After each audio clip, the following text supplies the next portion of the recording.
अगर ख्वाहिश कुछ अलग करने की है तो दिल और दिमाग के बीच बगावत लाजमी है। जी हाँ दोस्तों, आपने बिल्कुल ठीक समझा। मैं बात कर रहा हूँ लिब्रा तुला राशि के जातकों की। अक्सर अपने दिल की सुनते हैं और दिमाग को नज़रअंदाज करते हैं तुला राशि के जातक। आइए जानते हैं तुला राशि वालों का 2025 कैसा रहने वाला है। 2025 में इन्हें क्या क्या मिलेगा और 2025 में ऐसा कौन सा खास अवसर है जो पूरे के पूरे 27 सालों बाद आया है तुला राशि वालों के लिए। सबसे पहले बात करते हैं सबसे इंटरेस्टिंग टॉपिक यानी कि लव लाइफ की। लव लाइफ के दृष्टिकोण से 2025 तुला राशि वालों के लिए मिला जुला रहने वाला है। कुछ मामलों में परिणाम थोड़े कमज़ोर भी रह सकते हैं, लेकिन कुछ मामलों में आपको बहुत अच्छे परिणाम भी मिलेंगे। अगर आप लव मैरिज करने का प्रयास कर रहे हैं तो आप ये मान लीजिए आपकी लव मैरिज होने के पूरे चांसेस हैं इस साल की शुरुआत से लेकर मार्च के महीने तक पंचम भाव में शनि ग्रह का प्रभाव रहेगा। हालांकि शनि ग्रह अपनी राशि में है, इसलिए शनि बिल्कुल नीरस हैं, जो कि प्रेम भाव में और प्रेम संबंधों में आपको थोड़ा नीरसता का भाव दे सकते हैं। अर्थात लव लाइफ में कोई बहुत ज़्यादा खास मज़ा नहीं आएगा पहले 3 महीनों में आपके 2025 के। एक दूसरे के प्रति खींचातान वाले भाव भी आ सकते हैं आप दोनों के मन में, यानी कि प्रेम के स्थान पर आप एक दूसरे की कमियां निकालने का काम कर सकते हैं। लेकिन अगर आप सचेत रहते हैं या फिर आप दोनों के प्यार में कुछ अड़चने डालने की कोई नक्षत्रों की चाल को आप समझ जाते हैं, तो फिर आप दोनों अपने रिलेशनशिप को बिल्कुल सही से अच्छे से चला सकते हैं। तो मेरी सुझाव आपके लिए यही रहेगा कि आप दोनों ही एक दूसरे के साथ अपनी लाइफ को, अपनी रिलेशनशिप को थोड़ा इंटरेस्टिंग बनाएं। आप दोनों कहीं बाहर घूमने फिरने जाएं, डेट वगैरह पर जाएं, बाहर खाने पीने जाएं, पार्टी वगैरह पर जाएं, लेकिन एक दूसरे के साथ अपनी रिलेशनशिप को स्पॉइल ना होने दें, खराब ना होने दें। आप दोनों को थर्ड पार्टी एनर्जी से भी बचकर रहने की काफ़ी नीड रहेगी, यानी कि हो सकता है कि आप दोनों को ही दूसरी तरफ से भी काफ़ी इंटरेस्ट आए और पार्टनर्स की तरफ से आपको प्रपोजल्स आए, लेकिन आपको उनको अवॉइड करना चाहिए ताकि अपने रिलेशनशिप को आप अच्छे से चला सके, क्योंकि यह कुछ लिमिटेड समय की परेशानियां रहेंगी। उसके बाद मार्च के बाद आप दोनों की रिलेशनशिप शनि के प्रभाव के ख़त्म होते ही बिल्कुल सही हो जाएगी। फिर आप दोनों की रिलेशनशिप में पहले की तरह प्यार रहेगा, फिर आप दोनों की रिलेशनशिप में पहले की तरह जज्बात रहेंगे और फिर आप दोनों की पहले की तरह नोक-झोंक नहीं होएगी। तो इस बात का ख्याल रखें कि आप दोनों की जो रिलेशनशिप है वो ट्रैक पे रहे, बजाय कि पटरी से उतर जाए। मार्च के बाद शनि का प्रभाव पंचम भाव से दूर हो जाएगा। पुरानी गलतफहमियां व परेशानियां दूर होंगी, लेकिन मई महीने के बाद राहु पंचम भाव में आ जाएंगे। अब नए सिरे से कुछ गलतफहमियां भी आ सकती हैं, लेकिन यह सब मई के बाद होगा। इन सब के बीच अनुकूल बात यह रहेगी कि मई महीने के मध्य के बाद बृहस्पति का प्रभाव पंचम भाव पर शुरू हो जाएगा, जो गलतफहमियों को दूर करने का काम करेगा।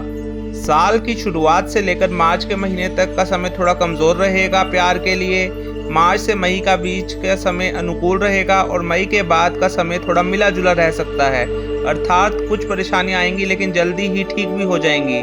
इसलिए हम इस साल को प्रेम प्रसंग के मामले में मिला जुला कह सकते हैं। लेकिन इस सब के बीच अच्छी बात यह रहेगी कि आपको बृहस्पति जी की कृपा मिल रही है। अगर आप लव मैरिज करना चाहते हैं तो बस बृहस्पतिवार के दिन एक वाइट कलर की कैंडल अवश्य जला दीजिएगा और मन में एक उद्देश्य रख दीजिएगा। अपने यूनिवर्स के सामने अपने मन में एक उद्देश्य रख दीजिएगा कि मैं अपने पार्टनर से लव मैरिज करना चाहता हूँ। तब यूनिवर्स आप दोनों की लव मैरिज को पॉसिबल करवा देगा। लेकिन यह उद्देश्य उसी समय रखिएगा जब आप वाइट कलर की कैंडल जलाएं बृहस्पतिवार के दिन। अगर आप दोनों के प्रेम विवाह में ज़्यादा ही प्रॉब्लम्स हैं, यानी कि आप दोनों के बीच में कुछ कास्ट रिलेटेड समस्या भी है और कुछ पेरेंट्स भी आप दोनों की शादी को नहीं चाहते, या फिर और भी कुछ समस्याएं हैं, तो फिर आप एक से ज़्यादा बृहस्पतिवार के दिन वाइट कलर की कैंडल जलाएं और से हर बार बिल्कुल सेम उद्देश्य को यूनिवर्स के सामने रखें। साल का शुरुआती हिस्सा बहुत ज़्यादा मददगार साबित नहीं होगा आप दोनों की शादी के लिए, लेकिन सगाई इत्यादि को लेकर कुछ परेशानियां रह सकती हैं। अर्थात विवाह के शुरुआती कदम ही कठिनाई भरे रह सकते हैं। बातों के आगे बढ़ने की संभावनाएं कमजोर रहेंगी साल के शुरू में। वही साल का दूसरा हिस्सा जब पंचम भाव में शनि का प्रभाव समाप्त हो जाएगा और बृहस्पति का गोचर अनुकूल हो जाएगा, तब आपको काफ़ी अच्छे परिणाम मिलने लग जाएंगे। तब आप दोनों का शादी की तरफ रुझान बढ़ जाएगा और आप दोनों प्रेम विवाह कर भी पाएंगे। मई महीने के मध्य के बाद बृहस्पति पंचम दृष्टि से प्रथम भाव को देखेंगे, साथ ही साथ नवम दृष्टि से पंचम भाव को देखेंगे, जो सगाई और विवाह दोनों के लिए अनुकूल स्थितियां कही जाएंगी। खासी अच्छी अनुकूलता प्रतीत हो रही है। वही वैवाहिक संबंधों की बात की जाए तो इस मामले में भी साल के शुरुआती महीने विशेषकर मार्च तक का समय थोड़ा कमजोर रह सकता है। मार्च के बाद स्थितियां धीरे धीरे अनुकूल होने लग जाएंगी और मई महीने के मध्य के बाद स्थितियां काफी अच्छी हो जाएंगी। ऑल थैंक्स टू बृहस्पति देव। पारिवारिक मामलों में साल के शुरुआती महीने बहुत ज़्यादा अच्छे नहीं रहेंगे। साल के शुरुआती महीनों में विशेषकर मार्च तक शनि ग्रह दशम दृष्टि से आपके दूसरे भाव को देख रहे हैं, जो परिजनों के बीच मनमुटाव देने का काम कर सकते हैं। आपकी बातचीत का तौर तरीका भी थोड़ा सा कमज़ोर रह सकता है। आप थोड़े भड़के हुए रह सकते हैं, थोड़ा ज़्यादा गुस्सा आ सकता है आपको। हो सकता है कि आपकी बातें आपके परिजनों को बहुत ज़्यादा अच्छी ना लगे। आपकी बातों का कुछ और मतलब सामने वालों के द्वारा निकाला जा सकता है। अतः बेहतर होगा कि मार्च तक कम बातें की जाएं। जितना कम बोलेंगे उतना बेहतर रहेगा। काम की बातें की जाएं और जो भी बातें की जाएं सम्मान के साथ की जाएं। मार्च महीने के बाद शनि का प्रभाव दूसरे भाव से समाप्त हो जाएगा। फलस्वरूप पारिवारिक मामलों में धीरे धीरे अनुकूलता का ग्राफ बढ़ने लगेगा और धीरे धीरे करके सब ठीक हो जाएगा। वहीं गृहस्थ संबंधी मामलों की बात की जाए तो इस मामले में इस वर्ष लंबे समय तक कोई प्रतिकूलता नजर नहीं आ रही है। साल के शुरुआती महीनों में भले ही बृहस्पति 8वें भाव में रहें, लेकिन नवम दृष्टि से चतुर्थ भाव को देखेंगे, जो गृहस्थ संबंधी मामलों में कोई बड़ी परेशानी नहीं आने देंगे। वहीं मई महीने के मध्य के बाद बृहस्पति की पोजीशन बहुत अच्छी हो जाएगी आपकी राशि में, जो हर मामले में आपके लिए मददगार बनेगी। अर्थात इस वर्ष गृहस्थ संबंधी मामलों में भी कोई बड़ी परेशानी का योग नहीं है, तो आपके लिए गृहस्थ मामला बहुत अच्छा रहने वाला है इस साल। अगर बात की जाए भूमि भवन वाहन सुख की, तो इस मामले में आपको इस वर्ष कोई बड़ी समस्या के योग नहीं है। आप अपने कर्मों और प्रयत्नों के अनुसार परिणाम प्राप्त करते रहेंगे। यदि आप कोई जमीन या भूखंड खरीदना चाहते हैं तो बस दिल से कोशिश करने की और संबंधित धन इकट्ठा करने की आवश्यकता रहेगी और आप भूमि और भवन संबंधित अपनी मनोकामना की पूर्ति कर पाएंगे।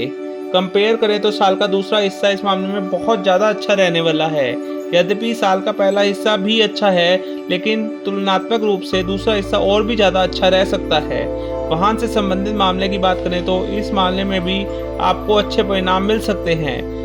गोचर ज़्यादातर समय अनुकूल परिणाम देता हुआ प्रतीत हो रहा है। बृहस्पति का गोचर भी चतुर्थ भाव पर अनुकूलता डालता रहेगा। इन सभी कारणों से आप अपनी सार्थक इच्छा के अनुरूप वाहन सुख भी प्राप्त कर सकेंगे। आप चाहें तो आप नया वाहन खरीद सकते हैं, और अगर आप चाहें तो आप कोई पुराना सेकेंड हैंड बहुत अच्छी कंडीशन का वाहन भी खरीद सकते हैं। लेकिन जैसा भी वाहन चाहते हैं, जो भी आपका ड्रीम वाहन है, जो भी आपकी ड्रीम व्हीकल है या कार है, आप उसको खरीद सकते हैं इस साल। अगर स्टूडेंट्स की बात की जाए तो उनको 2025 में मिले जुले परिणाम मिल रहे हैं। हालांकि खूब कड़ी मेहनत करने वाले विद्यार्थी और शोध के विद्यार्थी ज़्यादातर समय अनुकूल परिणाम प्राप्त करते रहेंगे, लेकिन पढ़ाई के प्रति ज़्यादा गंभीर ना रहने वाले विद्यार्थियों को साल के पहले हिस्से में तुलनात्मक रूप से कमज़ोर परिणाम देखने को मिल सकते हैं। साल का दूसरा हिस्सा विशेषकर मई महीने के मध्य के बाद ही शिक्षा के स्तर में तेजी व सुधार देखने को मिल सकता है। ऐसे विद्यार्थी जो जन्म स्थान या अपने वर्तमान निवास से दूर रहकर पढ़ाई करने की इच्छा रख रहे हैं और बाहर जाकर पढ़ाई करने की कोशिश भी कर रहे हैं, उनकी कोशिश कामयाब हो सकती है। विदेश जाकर पढ़ाई की इच्छा रखने वाले छात्रों को भी अच्छे परिणाम प्राप्त होंगे। साथ ही साथ विदेश में रहकर पढ़ाई करने वाले विद्यार्थी भी अच्छे परिणाम प्राप्त कर सकेंगे। धर्म व अध्यात्म से संबंधित शिक्षा प्राप्त करने वाले विद्यार्थियों के लिए भी मई महीने के मध्य के बाद का समय काफ़ी अच्छा रहेगा। हालांकि इसी समय की अवधि में मई महीने के बाद में राहु का पंचम भाव में होना प्राथमिक शिक्षा प्राप्त करने वाले विद्यार्थियों के मन को बहकाने का काम कर सकता है। अर्थात बार बार आपका फोकस अपने विषय से हट सकता है। जिसे लगातार कोशिश करके आपको बनाए रखना है, तभी जाकर आप अच्छे परिणाम प्राप्त कर सकेंगे। अब बात की जाए व्यापार व्यवसाय की, तो व्यापार व्यवसाय के दृष्टिकोण से साल 2025 तुलनात्मक रूप से काफ़ी अच्छा रह सकता है। यहाँ तक कि 2024 में आपने जितना बिजनेस किया उससे ज़्यादा बिजनेस आप 2025 में करेंगे। हालांकि साल की शुरुआत थोड़ी सी धीमी रह सकती है, अर्थात शुरुआती महीनों में कार्य व्यापार कुछ धीमा चल सकता है। नई योजनाएं बनाने में भी कठिनाई रह सकती है, या तो योजनाएं अच्छी नहीं लगेंगी या फिर उनमें कुछ कमियां रह जाएंगी। लेकिन मार्च के महीने के बाद शनि ग्रह के गोचर की अनुकूलता आपके सोचने और प्लान करने की क्षमता को बेहतर करेगी, जिसका सीधा असर आपके व्यापार व्यवसाय पर सकारात्मक रूप से पड़ेगा। बृहस्पति का गोचर भी मई महीने के मध्य के बाद अनुकूल हो जाएगा। इन सभी कारणों से आपका व्यापार व्यवसाय अच्छा चलेगा। व्यापारिक यात्राएं सफल होंगी, वरिष्ठों का अच्छा मार्गदर्शन मिलेगा। इन सभी कारणों के बाद आप अपना व्यापार व्यवसाय को बहुत अच्छा कर पाएंगे। अगर नौकरी पेशा लोगों की बात की जाए तो नौकरी के दृष्टिकोण से भी साल 2025 तुलनात्मक रूप से काफ़ी बेहतर रहेगा, अर्थात पिछले साल की तुलना में यह साल अच्छा रहने वाला है। यदि आप नौकरी में बदलाव करना चाह रहे हैं तो मार्च के बाद बदलाव करना ज़्यादा अच्छा रहेगा। वैसे संभव हो तो मई महीने के मध्य के बाद बदलाव किया जाए, क्योंकि मई महीने के मध्य के बाद किया गया बदलाव और भी ज़्यादा अच्छे परिणाम दे सकता है। अर्थात साल के शुरुआती महीने खासकर मार्च तक का समय नौकरी में कुछ धीमापन दे सकता है। आपके सहकर्मी और प्रतिस्पर्धी आपको परेशान करने की कोशिश कर सकते हैं, लेकिन मार्च के महीने के बाद का समय आपके लिए काफ़ी सार्थक रहने वाला है। बदलाव के दृष्टिकोण से मई महीने के मध्य के बाद का समय काफ़ी अच्छे परिणाम दे सकता है। ऐसे में हम कह सकते हैं कि नौकरी के दृष्टिकोण से साल 2025 मिला जुला रह सकता है।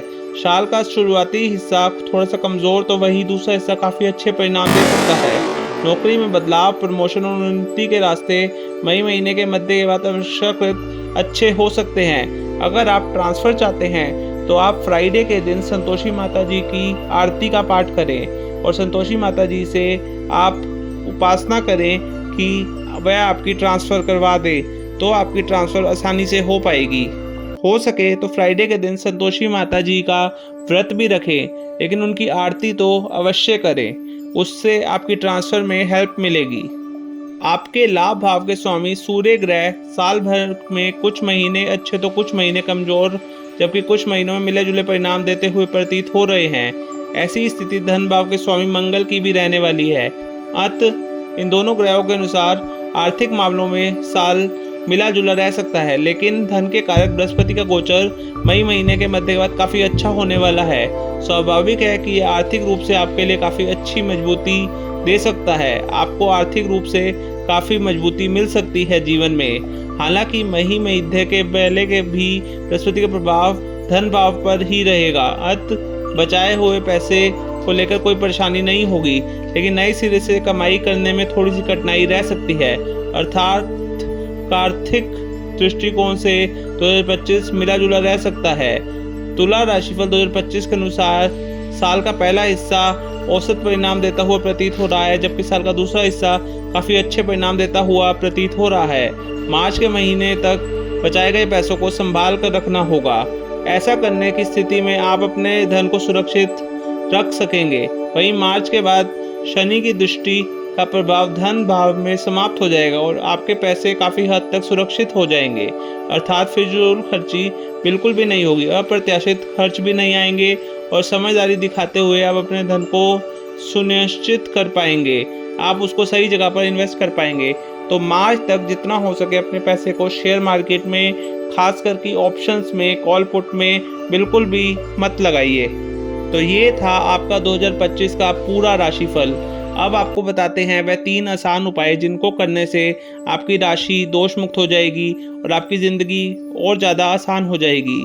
पहला उपाय ये है कि ज़रूरतमंद बच्चों में बिस्कुटों का दान कीजिए। उनको बिस्कुट के पैकेट दान कीजिए। हो सके तो 11, हो सके तो 21, हो सके तो 51 और हो सके तो 101। जितनी भी आपकी श्रद्धा है उस हिसाब से गरीब बच्चों में बिस्कुटों का दान कीजिए। हो सके तो ट्यूसडे के दिन या फिर आप चाहें तो शनिवार के दिन भी कर सकते हैं। इससे आपकी ज़िंदगी में शनि का प्रभाव कम हो जाएगा और आपकी ज़िंदगी आसान हो जाएगी। दूसरा जो आपके लिए उपाय ये है कि जितना हो सके इस साल मांस मदिरा और अश्लीलता से दूरी बनाकर रखिए। और तीसरा और आखिरी उपाय आपके लिए यह है कि प्रत्येक महीने के तीसरे गुरुवार को अपने सामर्थ्य के अनुसार मंदिर में घी और आलू का दान कीजिए। इन 3 उपायों से आपकी ज़िंदगी आसान हो जाएगी और आपकी राशि के दोष कम हो जाएंगे। अगर आपको यह वीडियो पसंद आई, मेरे चैनल को अभी के अभी सब्सक्राइब कीजिए। मेरे साथ जुड़ने के लिए बेल आइकन प्रेस कर दीजिए और इस वीडियो को लाइक कर दीजिए। साथ में कमेंट्स में ब्लेसिंग्स लिख दीजिए। मैं आपका अपना ज्योतिष आचार्य माधव मिलूंगा यहाँ आपके अपने चैनल द डिवाइन मैनिफेस्टेशन में आपसे हर रोज़, हर हफ्ते, हर महीने, हर साल। Thank you, take care, bye bye, see you.